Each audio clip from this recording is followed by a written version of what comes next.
السلام علیکم ورحمۃ اللہ وبرکاتہ۔ رابعہ کے گھر میں اس کے جیٹھ کا حکم چلتا تھا۔ رابعہ کی ماں زندگی کی آخری سانسیں لے رہی تھی، لیکن اس کے جیٹھ نے اسے آنے کی اجازت نہ دی اور یوں رابعہ کی ماں اس دنیا سے چلی گئی۔ رابعہ کا دل خون کی آنسو روتا رہا، اس کی آہیں عرش تک جا پہنچی۔ 6 مہینے گزرے اور رابعہ کے جیٹھ کی بیٹی کی شادی ہوئی۔ اگلے ہی دن سب کے قدموں تلے سے زمین نکل گئی، کیونکہ جیٹھ کی بیٹی تو ایک ادھیڑ عمر مرد اور عورت ڈرائنگ روم میں بیٹھے تھے اور میں پردے کے پار سے چھپ چھپ کر دیکھ رہی تھی۔ تبھی اماں ڈرائنگ روم سے نکلی اور ایسی حرکت کرتے ہوئے مجھے دیکھا تو غصے میں گھور کر آہستگی سے بولی، شرم نہیں آ رہی؟ جاؤ جلدی سے چائے تیار کر کے ڈرائنگ روم میں لے آؤ۔ اماں نے ہاتھ پکڑ کر مجھے باورچی خانے کی طرف کھینچا تھا اور میں اماں کے پیچھے کھنچتی چلی گئی تھی۔ اماں، یہ تو بتاؤ یہ لوگ کون ہیں اور لڑکا کیا کرتا ہے؟ میں جو ہمیشہ سے ہی شوق، چنچل اور چلبلی تھی، بنا جھجکے اماں سے پوچھ رہی تھی۔ اماں نے سر پر ایک چپت لگائی اور بولی، لڑکیاں اپنی شادی کی بات اپنے منہ سے کرتی اچھی نہیں لگتی۔ خیر، یہ لڑکے کے بڑے بھائی اور بھابھی ہیں، اس کے ماں باپ نہیں ہیں، اس لیے یہی رشتہ لے کر آئے ہیں۔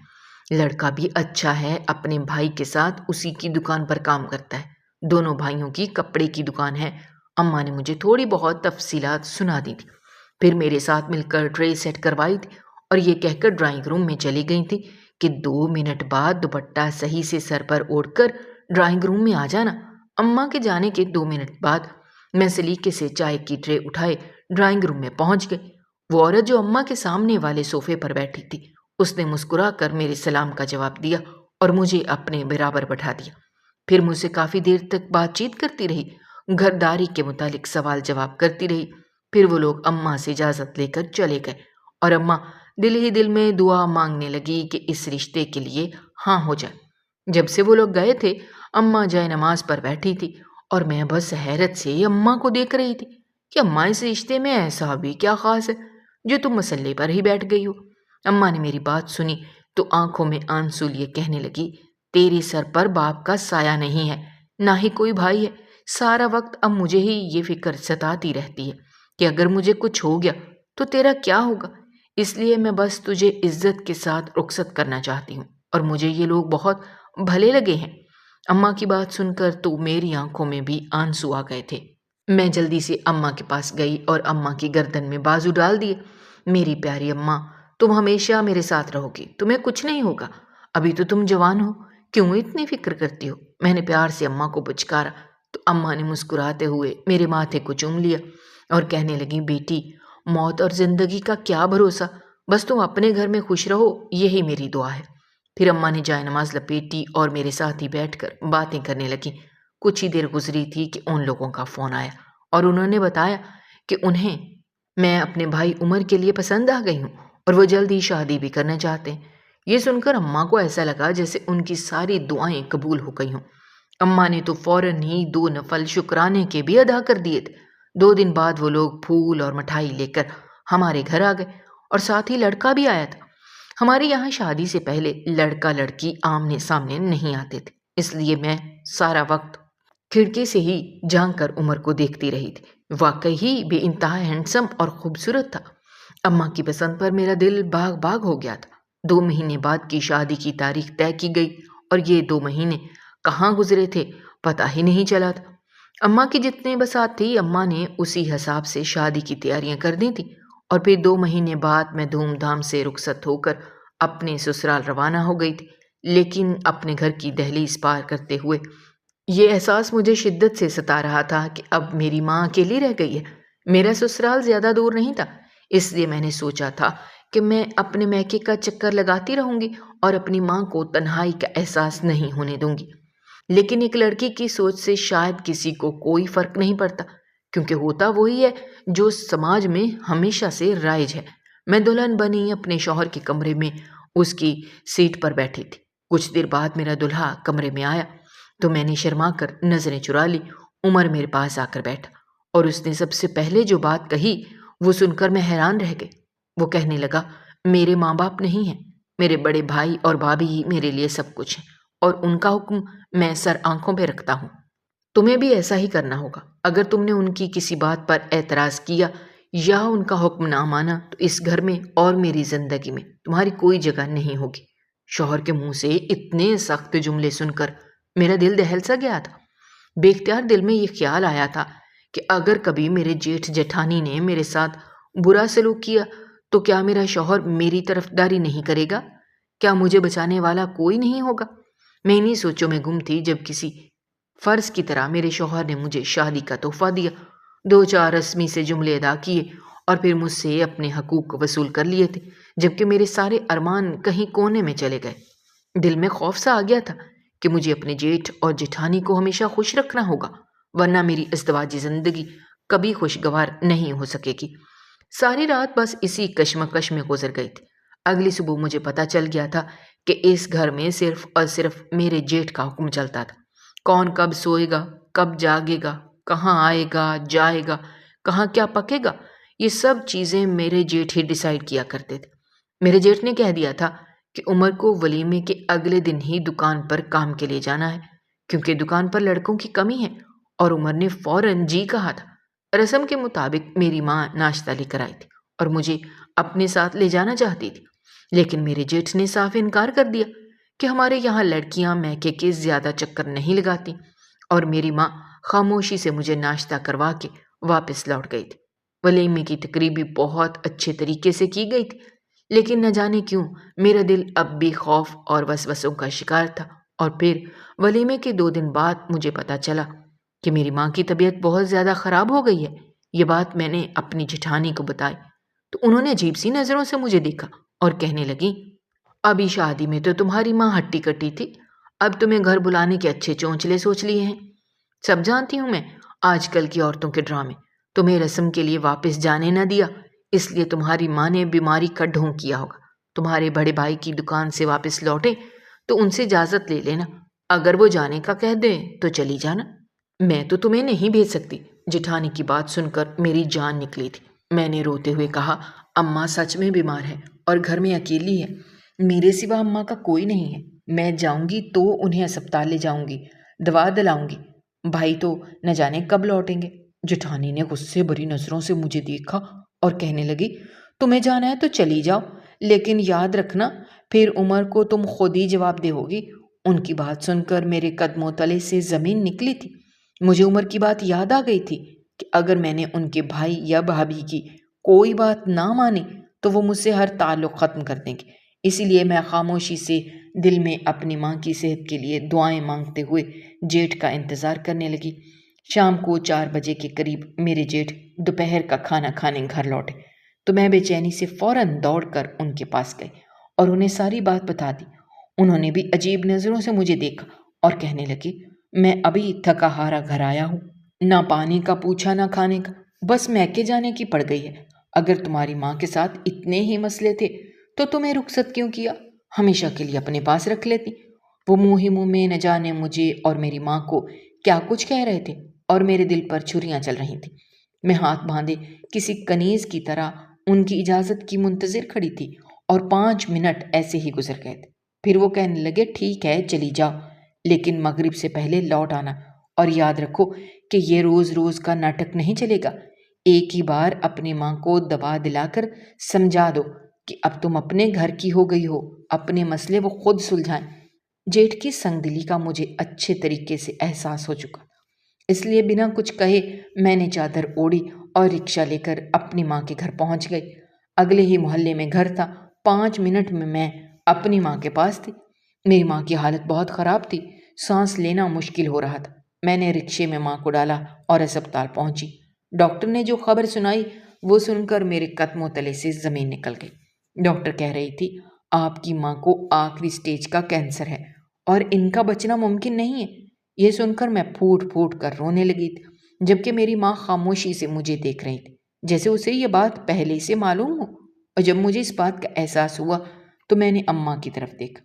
اماں، کیا آپ کو معلوم تھا کہ آپ کو کینسر ہے؟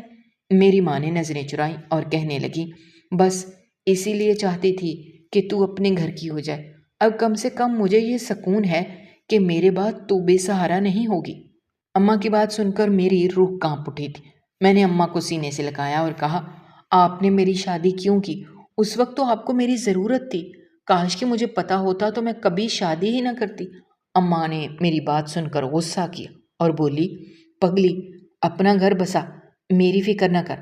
میں نے اپنی زندگی اور اپنی خوشیاں دیکھ لی ہیں، اب چاہتی ہوں کہ بس تو اپنے گھر میں خوش رہے۔ 1 گھنٹے بعد ڈاکٹر نے اماں کو لے جانے کی اجازت دے دی تھی۔ میں اماں کو لے کر گھر پہنچی تو مغرب کی اذانیں ہو رہی تھیں۔ مجھے خیال آیا کہ مجھے مغرب سے پہلے گھر پہنچنا تھا، لیکن اماں کی حالت ایسی نہیں تھی کہ میں ان کو چھوڑ دیتی۔ اس لیے میں نے جلدی سے جیٹھانی کو میسج کر کے ساری بات بتائی اور خود ہانڈی چڑھائی، گھر کی صفائی کی، باورچی خانے میں رکھے برتن دھوئے، اماں کے کچھ گندے کپڑے پڑے تھے انہیں بھی دھو کر ڈالا، اور پھر جب سارے کاموں سے فارغ ہوئی تو 10 بج رہے تھے۔ میں نے اماں سے کہا، میں گھر جاتی ہوں، 1-2 دن میں پھر چکر لگاؤں گی۔ اماں نے مجھے پیار کیا اور کہنے لگی، رابعہ، میری فکر کرنے کی ضرورت نہیں ہے، میں ٹھیک ہوں، لیکن تم اس طرح اکیلی نہ آؤ جاؤ۔ عمر کو فون کر کے کہو، وہ تمہیں لینے آ جائے گا۔ میں نے عمر کو فون لگایا، لیکن عمر نے میرا فون نہ اٹھایا اور پھر مجبوراً مجھے اکیلے ہی اپنے سسرال پہنچی تو اندر قدم رکھتے ہی میرے رونگٹے کھڑے ہو گئے۔ میرے جیٹھ اور جیٹھانی صوفے پر بیٹھے تھے اور عمر کسی ملازم کی طرح ہاتھ باندھے کھڑے تھے۔ جیسے ہی میرے جیٹھ کی نظر مجھ پر پڑی تو کہنے لگے، آؤ آؤ رابعہ، دروازے پہ کیوں رک گئی ہو؟ بتاؤ اپنے شوہر کو میں نے تمہیں کیا کہا تھا۔ ان کا انداز ایسا تھا کہ میری ریڑھ کی ہڈی سنسنا اٹھی تھی۔ میں نے گھبرا کر کہا، معافی چاہتی ہوں بھائی، اماں کی طبیعت بہت خراب ہو گئی تھی، اس لیے مجھے انہیں ہسپتال لے کر جانا پڑا۔ میں نے بھابھی کو میسج کر کے بتایا بھی تھا، میرے پاس بیلنس نہیں تھا، اس لیے میں فون نہیں کر سکی۔ میں نے جیٹھانی کی طرف مدد طلب نظروں سے دیکھا تو انہوں نے اپنی آنکھیں ماتھے پر رکھ لی، کہنے لگی، اس نے مجھے میسج پر لکھ دیا میں رات کو دیر سے آؤں گی، تو بھلا میں کیا کر سکتی ہوں؟ اپنی مرضی سے گئی ہے، اپنی مرضی سے آئی، مجھ سے کوئی کچھ نہ پوچھے۔ انہوں نے اچھی طرح ہاتھ جھاڑ کے خود کو ایک طرف کر لیا، جبکہ عمر مجھے خونخوار نظروں سے دیکھ رہے تھے۔ بھائی نے تم سے کہا تھا کہ مغرب تک لوٹ آنا، پھر تم اتنی دیر کہاں رہ گئی تھی؟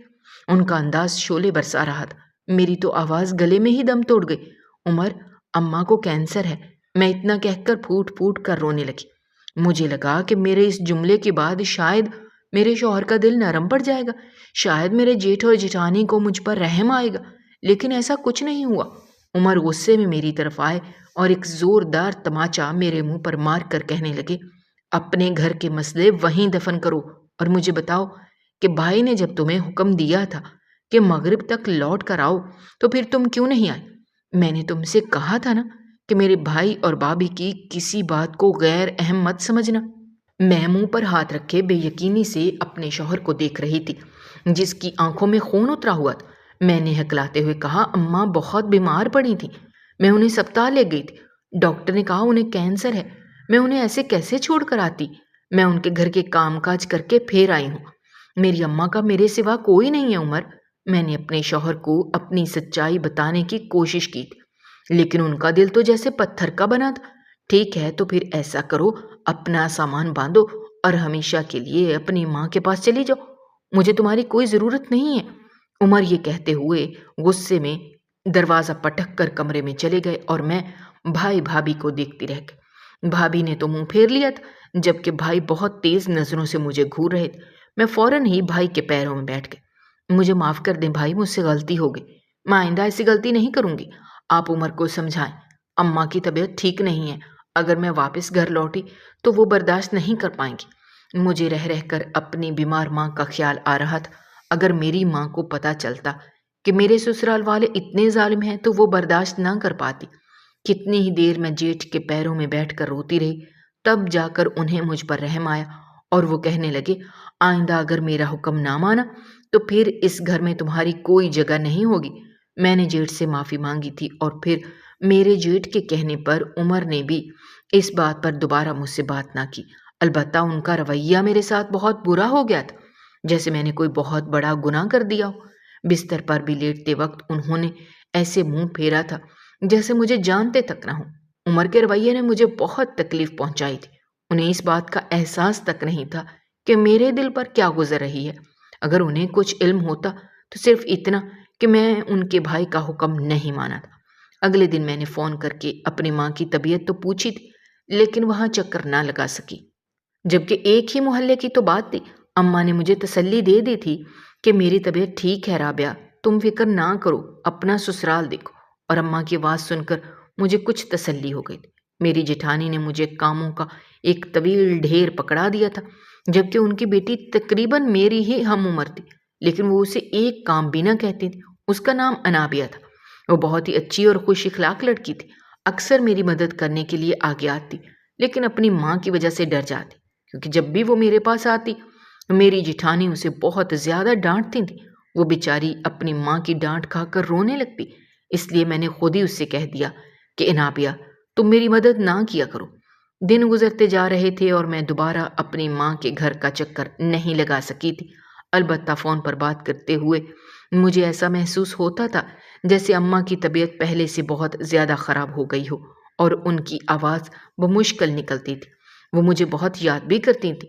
ایک دو دفعہ میں نے اپنے جیٹھ سے اجازت لینی چاہی کہ میں اماں کے گھر ہوں، لیکن انہوں نے صاف انکار کر دیا۔ کہنے لگے، تمہاری اماں اچھی خاصی ہے، اسے کچھ نہیں ہوگا، تم گھر کی ذمہ داریوں پر توجہ دو۔ عمر تو مجھ سے زیادہ بات کرنا بھی ضروری نہیں سمجھتے تھے، ان کے لیے اپنے بھائی اور بھابھی کا حکم ہی آخری ہوا کرتا تھا۔ ایک دن ایسے ہی میں اماں کو یاد کر کے آنسو بہا رہی تھی کہ انابیہ میرے پاس چلے آئی اور کہنے لگی، یہ آپ کہیں چچی تو میں ابا سے بات کروں؟ میں نے خوف کے مارے منع کر دیا کہ کہیں میرے جیٹھ یہ نہ سمجھے کہ میں ان کی بیٹی کو اکسا رہی ہوں۔ وہ کہنے لگی، اگر آپ کی اماں بہت بیمار ہے تو آپ چلی جائیں نا۔ اسے مجھ سے بہت ہمدردی تھی، لیکن وہ یہ بھی جانتی تھی کہ میں اس طرح نہیں جا سکتی۔ پھر اس نے زبردستی مجھے فون ملا کر پکڑایا اور کہنے لگی، اچھا اپنی اماں سے بات کر لیں۔ میں نے صبح سے اماں کو کال نہیں کی تھی۔ اس کے کہنے پر فون کان سے لگایا، لیکن دوسری طرف اماں نے میرا فون نہیں اٹھایا۔ ایک کے بعد ایک بیل جاتی رہی، لیکن جب اماں نے کئی بار بیل جانے کے بعد بھی میرا فون نہ اٹھایا تو مجھے گھبراہٹ ہونے لگی۔ انابیہ میرے ساتھ ہی بیٹھی تھی، وہ بھی پریشان ہو گئی، اور پھر اس نے فوراً جا کر اپنی اماں کو یہ خبر سنائی۔ میری جیٹھانی نے ہمیشہ کی طرح اس بات کو ہوا میں اڑا دیا اور کہنے لگی، کہیں کاموں میں مصروف ہوگی اس کی اماں، اس کی طرح تھوڑی فارغ بیٹھی ہوں گی۔ میری تو ہمت نہ پڑی کہ میں جیٹھانی کے ساتھ زبان درازی کروں، کیونکہ مجھے اچھی طرح معلوم تھا کہ اس کا حساب مجھے عمر کو چکانا ہوگا۔ لیکن انابیہ اپنی ماں کے پیچھے پڑ گئی، کہنے لگی، اماں چاچی کا گھر قریب ہی تو ہے، ہمیں جانے دینا، مجھے بازار سے کچھ کام بھی ہے، ہم دونوں تھوڑی دیر میں واپس آ جائیں گے۔ انابیہ اپنے اماں ابا کی بہت لاڈلی تھی، کلوتی بیٹی تھی، اس لیے جب اس نے حد سے زیادہ ضد کی تو میری جیٹھانی اس کی بات مان گئی اور کہنے لگی، ٹھیک ہے لیکن جلدی واپس آ جانا۔ انابیہ مجھے لے کر گھر سے نکلی تو میں نے اس کا شکریہ ادا کیا، لیکن جیسے ہی ہم اماں کے گھر پہنچے تو میرے قدموں تلے سے زمین نکل گئی۔ پڑوسی میرے دروازے کے باہر کھڑے تھے، اندر کچھ عورتیں تھیں۔ مجھے دیکھ کر پڑوس والی کلثوم خالہ آنسو بہاتے ہوئے کہنے لگی، ارے رابعہ، تو نے بڑی دیر کر دی آنے میں، تیری اماں اس دنیا سے چلی گئی ہے، جاتے جاتے بھی وہ تیرا نام ہی پکار رہی تھی، تو نے آنے میں بہت دیر کر دی۔ یہ سننا تھا کہ میں غش کھا کر زمین پر گر پڑی۔ ہر کوئی مجھے بد نصیب ٹھہرا رہا تھا کہ میں آخری وقت میں اماں کے ساتھ نہ تھی، میری وہ ماں جس نے باپ کے مرنے کے بعد مجھے تنہا پالا تھا، میری غیر موجودگی میں اکیلی ہی اس دنیا سے چلی گئی۔ انابیہ نے اپنے ماں باپ کو خبر کی تھی۔ کچھ ہی دیر بعد میرے جیٹھ جیٹھانی بھی آ گئے تھے، میرے شوہر بھی آ گئے تھے، لیکن اب مجھے کسی کی بھی ضرورت نہیں۔ میری ماں کا جنازہ اٹھا تو میرے جیٹھ نے کھانے کی دیگیں کھول دی۔ ہر کوئی میرے سسرال والوں کی تعریف کر رہا تھا، لیکن یہ صرف میرا دل ہی جانتا تھا کہ ان لوگوں نے مجھ پر اور میری ماں پر کیا ستم ڈھایا۔ میری ماں میرا چہرہ دیکھنے کو ترس گئی تھی، اور میں نے بھی یہ وقت بہت ہی مشکل سے کاٹا تھا۔ اماں کا جنازہ اٹھ گیا، سب لوگ اپنے گھروں کو چلے گئے تو میرے جیٹھ جیٹھانی مجھے لے کر میرے گھر واپس آ گئے۔ اماں کے گھر کو تالا ڈال دیا گیا تھا۔ میں ساری رات تنہا بستر پر لیٹی آنسو بہاتی رہی تھی، کیونکہ میرا شوہر تھکا ہارا نیند کی وادی میں اتر گیا تھا۔ اسے اس بات سے کوئی فرق نہیں پڑتا تھا کہ میرے دل پر کیسی قیامت ٹوٹی ہوئی تھی۔ اس پورے گھر میں ایک انابیہ تھی جسے میرا خیال تھا، اس نے میری دل جوئی کی، لیکن میری آہیں شاید عرش کو چھو گئی۔ میں ہر وقت جائے نماز بچھائے اللہ کے آگے بیٹھی تھی، میرے دل کو قرار نہیں آتا تھا، اور نہ ہی میں اس ظلم کو بھلا پاتی تھی جو میرے شوہر نے میرے ساتھ کیا تھا۔ کبھی کبھی تو مجھے اپنے جیٹھ جیٹھانی سے نفرت کا احساس ہوتا کہ جن کی وجہ سے میں آخری وقت میں اپنی ماں سے ملاقات بھی نہ کر سکی۔